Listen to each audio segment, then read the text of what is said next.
From nuclear-capable howitzers to grid-square removal systems, here's every major self-propelled artillery piece that defined Cold War firepower.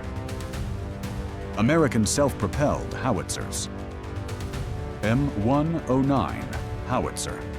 The absolute workhorse of American artillery, and honestly, one of the most successful weapon systems ever designed.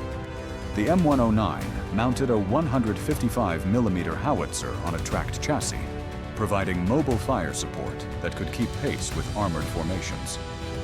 What made it brilliant was simplicity and reliability. It entered service in 1963 and remains in use today, constantly upgraded. The M109 could fire conventional, nuclear, chemical, or rocket-assisted projectiles out to 18 kilometers, later extended to 30 kilometers with improved ammunition. Thousands were produced, equipping not just the U.S. Army but dozens of allied nations. In any conflict from Vietnam to Desert Storm, the distinctive boxy shape of the M109 was there, delivering steel rain on enemy positions.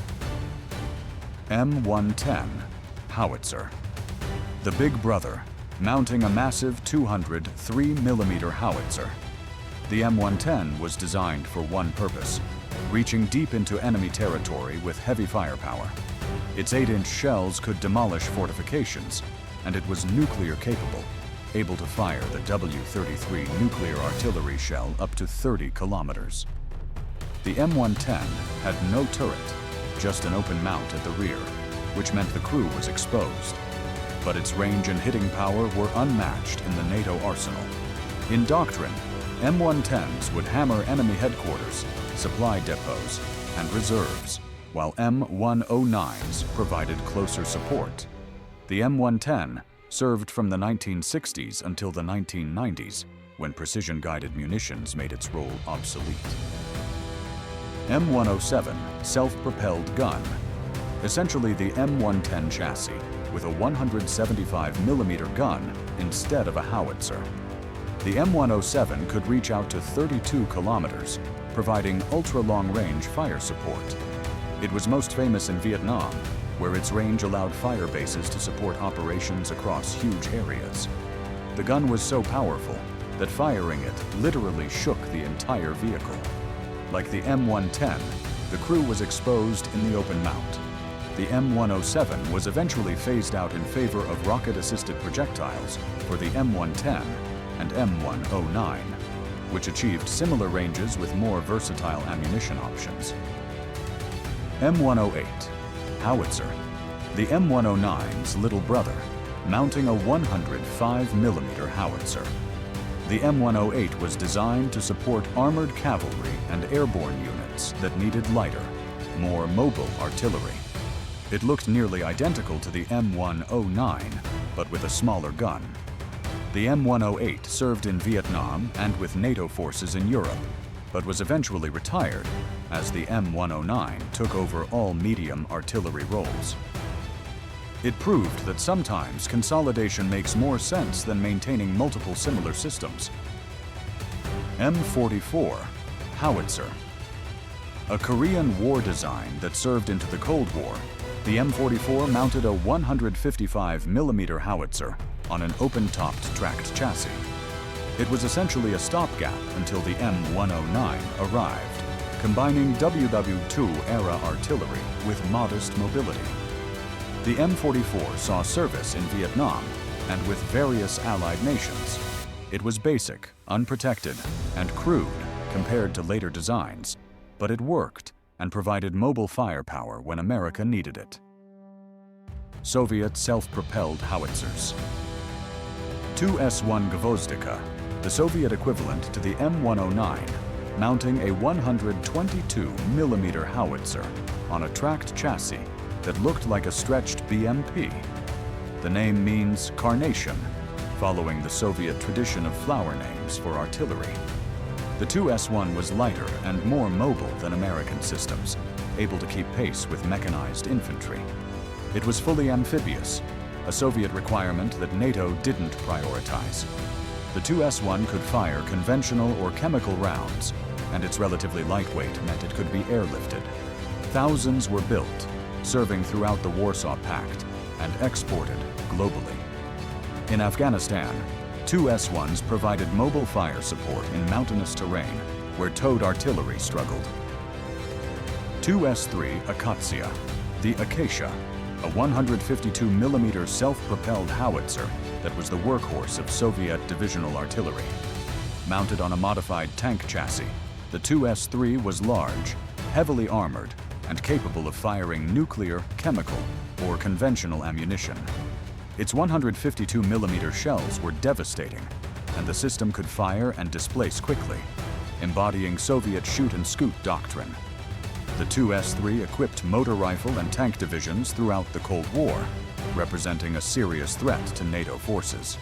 Its combination of mobility, protection, and firepower made it one of the most capable systems of its era. 2S-5 Gyatsint S, a massive 152mm gun, not a howitzer, designed for long-range counter-battery fire and deep strikes. The 2S-5 could reach out to 28 kilometers with standard ammunition, extended to 37 kilometers with rocket-assisted projectiles. It was built on a modified tank chassis and looked menacing with its long barrel.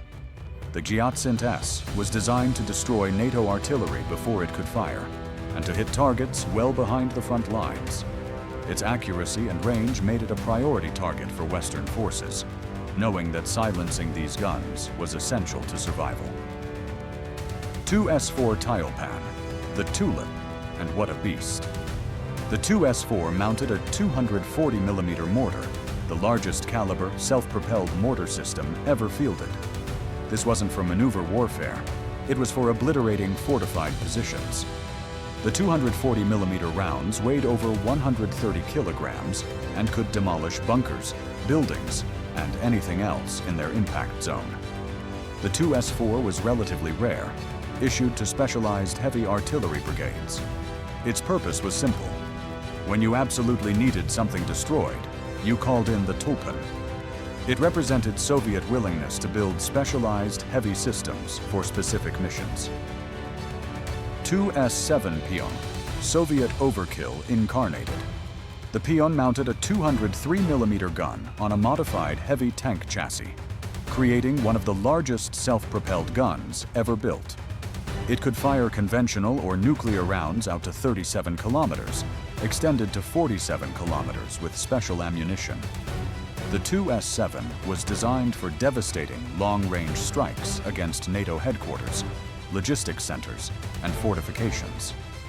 When it fired, the recoil was so powerful, the vehicle needed a rear spade lowered into the ground for stability. The Pion epitomized Soviet artillery philosophy: more range, bigger shells, overwhelming firepower. 2S-9 Nona, a unique, lightweight 120mm gun mortar system mounted on an airborne chassis. The 2S-9 could fire as a mortar, howitzer, or anti-tank gun, making it incredibly versatile. Designed for Soviet airborne forces, it was light enough to be airdropped and amphibious. The Nona proved that you didn't need a massive system to be effective, just smart design and versatility. It could support paratroopers with close fire support, engage enemy armor with direct fire, and provide indirect fire support. The 2S-9 represented a different Soviet approach: lightweight, multi-role, perfect for rapid deployment forces. European self-propelled howitzers. FV-433 Abbott, Britain's 105mm self-propelled gun, designed to support armored formations. The Abbott was compact, reliable, and very British in its engineering. It used the same 105mm gun as British towed artillery, making logistics simpler.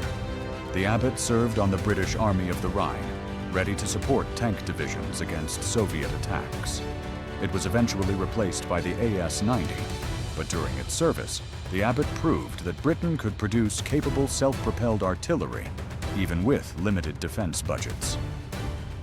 AS-90 Braveheart. Britain's answer to the M109, though it arrived late in the Cold War. The AS-90 mounted a 155mm howitzer with advanced fire control systems and automated loading. It could deliver 6 rounds in less than a minute, then displace before counter-battery fire arrived. The AS-90 represented Britain adopting NATO standard 155mm caliber while incorporating advanced technology. It was powerful, accurate, and designed for the modern battlefield. Panzerhaubitze 2000, Germany's masterpiece, though development extended beyond the Cold War. The concept originated in the 1980s as West Germany sought to replace older American systems with indigenous design. The PZH 2000 featured an automated loading system that could fire 3 rounds in 9 seconds, with all 3 impacting simultaneously using time-on-target calculations.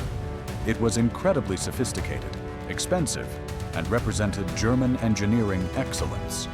The PZH 2000 proved that European nations could exceed American technology when given time and resources.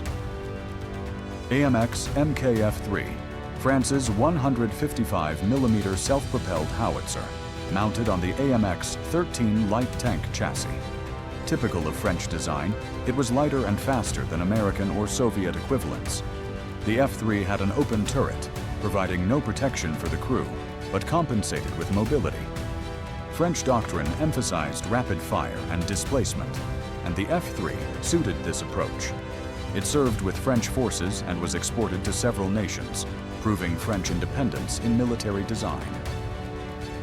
Band Cannon 1, Sweden's remarkable self-propelled howitzer, and probably the most advanced system of the early Cold War. The Band Cannon 1 featured an automatic loading system with a 14-round magazine, unheard of in the 1960s. It could fire those rounds in 45 seconds, delivering devastating firepower before enemy counter-battery could respond. The system was massive, complex, and expensive. Only 56 were built. But it represented Sweden's innovative approach to defense, creating systems that multiplied effectiveness through technology rather than numbers.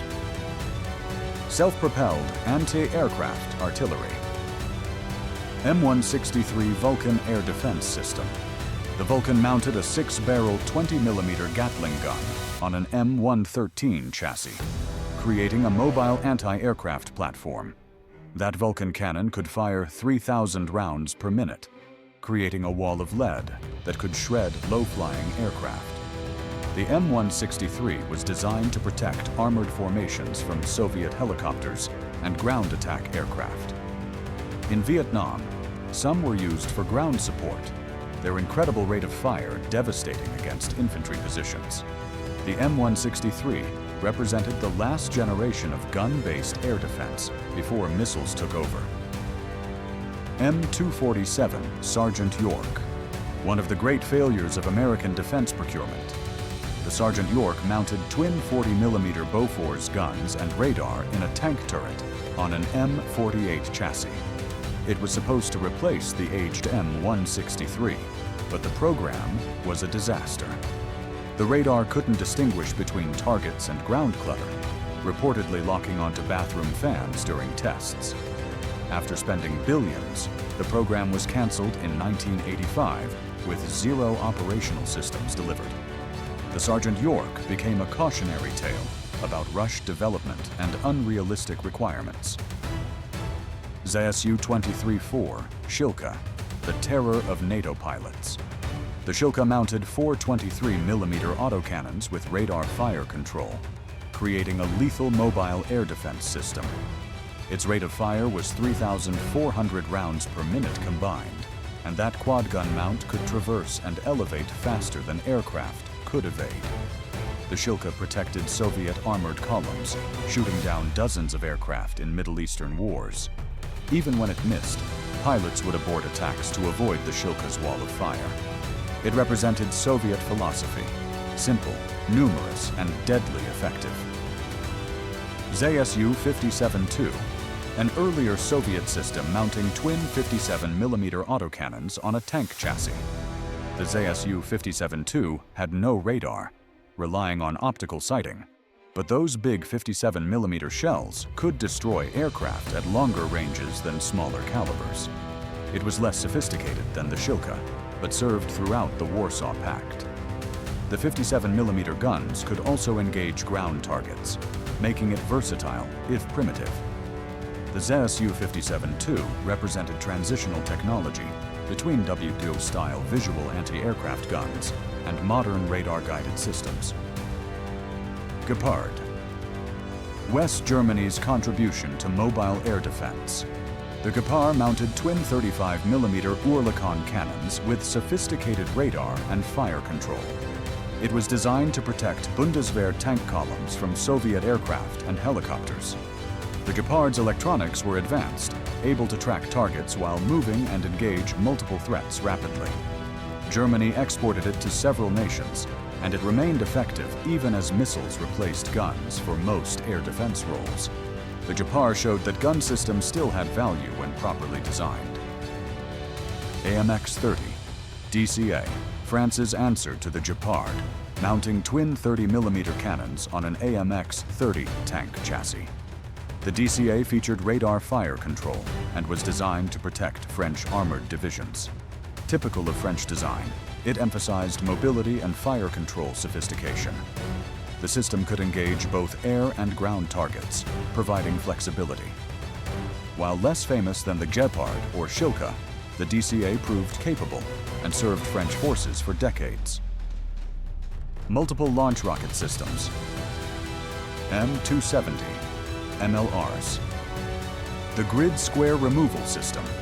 The M270 could fire 12 227mm rockets in less than a minute, saturating an area the size of 6 football fields with submunitions. Each rocket carried 644 M77 bomblets, and a full salvo delivered nearly 8,000 bomblets. The MLRS was terrifying to anyone on the receiving end. Soviet doctrine called for immediately suppressing MLRS batteries because a single launcher could devastate an entire battalion. In Desert Storm, MLRS batteries shattered Iraqi positions, earning the nickname Steel Rain. The M270 could also fire ATAC-MS missiles for precision strikes at 300 kilometers. It represented a revolution in artillery, combining massive firepower with relatively light mobile platforms. BM-21, Grad, the Soviet answer, simpler but no less deadly. The BM-21 mounted 40 tubes of 122mm rockets on a truck chassis, able to fire a full salvo in 20 seconds. The Grad was crude, inaccurate, and absolutely terrifying. Those rockets scattered across a huge area, ideal for attacking troop concentrations, supply depots, and villages. The BM-21 was cheap to build and operate, allowing the Soviets to field them in enormous numbers. Every Soviet motor rifle division had multiple batteries. In Afghanistan and countless other conflicts, the Grad's distinctive whooshing sound preceded devastation. It proved that quantity has a quality all its own. BM-27 Ragen. The Hurricane, mounting 16 tubes of 220mm rockets. The Uragan's rockets were much larger than the Grad's, carrying more powerful warheads or mine dispensers. The system could saturate a 1 square kilometer area with a single salvo, creating minefields or delivering chemical weapons if needed. The BM-27 equipped Soviet Army-level artillery, providing theater-wide fire support. Its range of 35 kilometers meant it could strike deep into NATO rear areas from relative safety. BM-30, Smerch, the Tornado, and it lived up to its name. The Smerch mounted 12 tubes of massive 300mm rockets with 70 to 90 kilometer range. These weren't area weapons. They were designed to destroy specific targets like headquarters, air bases, and logistics centers deep behind enemy lines. Each rocket could carry submunitions, mines, or a single large warhead. The BM-30 arrived late in the Cold War, but represented the ultimate evolution of Soviet rocket artillery. Long range, devastating, and mobile. A single Smerch battery could deliver firepower equivalent to an entire artillery division from previous generations. Lars, Germany's Leichte Artillerie-Raketensystem, mounting 36 tubes of 110mm rockets on a truck. The Lars was lighter than Soviet systems, designed for rapid fire and displacement. It could saturate an area quickly with high explosive or smoke rounds, then relocate before counter-battery fire arrived. The Lars represented NATO's mobile rocket artillery philosophy. Hit hard, move fast, survive to fight again. Type 70, China's multiple rocket system, heavily influenced by Soviet designs but developed independently. The Type 70 mounted 19 tubes of 130mm rockets and served throughout the Cold War with Chinese forces. It represented China's growing military-industrial capability, able to produce sophisticated weapons systems without Soviet assistance. The Type 70 saw combat in various border conflicts, proving effective if less sophisticated than Western or Soviet equivalents. Nuclear-capable systems. M110A2 nuclear variant. The M110, equipped to fire the W-33 or W-79 nuclear artillery shell. This gave field commanders access to tactical nuclear weapons, able to destroy Soviet tank formations with a single shell. The concept was terrifying. Nuclear weapons deployed to battalion level, ready to stop the Red Army's advance into Germany. Crews trained extensively on firing procedures and fallout patterns, knowing they might have to go nuclear if conventional defenses failed. The nuclear M110 symbolized Cold War brinkmanship, where even artillery could trigger Armageddon. 2S7 Pion nuclear variant, the Soviet equivalent, capable of firing nuclear shells up to 47 kilometers. The Pion's nuclear capability gave Soviet commanders the ability to obliterate NATO strongpoints or break through defensive lines with atomic fire. Like American systems, it brought nuclear weapons to the tactical level, blurring the line between conventional and nuclear war. Soviet doctrine called for early nuclear use if losing, making systems like the Pion incredibly dangerous to everyone. Experimental and specialized systems. XM-2001 Crusader. America's attempt to leapfrog existing technology, though canceled before production. The Crusader would have featured automated loading, advanced fire control, and could fire 10 to 12 rounds per minute. It was designed to outrange and outshoot any threat, but costs spiraled, and the program was canceled in 2002. The Crusader represented the end of Cold War thinking, optimized for massive European battles that were no longer relevant in the post-9/11 world. 2S-19 EMSTA-S, a late Cold War Soviet design that entered service just as the USSR collapsed. The MSTA-S mounted a 152mm howitzer with automated loading and advanced fire control. It could fire 7 to 8 rounds per minute, massive firepower for its time. The 2S-19 represented Soviet artillery reaching technological parity with the West, incorporating lessons from Afghanistan and decades of development. Russia continues to use upgraded MSTA-S systems today. Type 75. Japan's self-propelled howitzer, mounting a 155mm gun on a unique chassis. Designed for homeland defense, the Type 75 emphasized protection and reliability. Its hydropneumatic suspension allowed rapid emplacement and provided a stable firing platform. The Type 75 represented Japan's return to indigenous military design, creating systems suited to their specific needs rather than importing American equipment. From the reliable M109 to the devastating MLRS, Cold War self-propelled artillery represented the evolution of indirect fire into a decisive arm capable of delivering conventional or nuclear devastation across vast distances, all while remaining mobile enough to survive on the modern battlefield.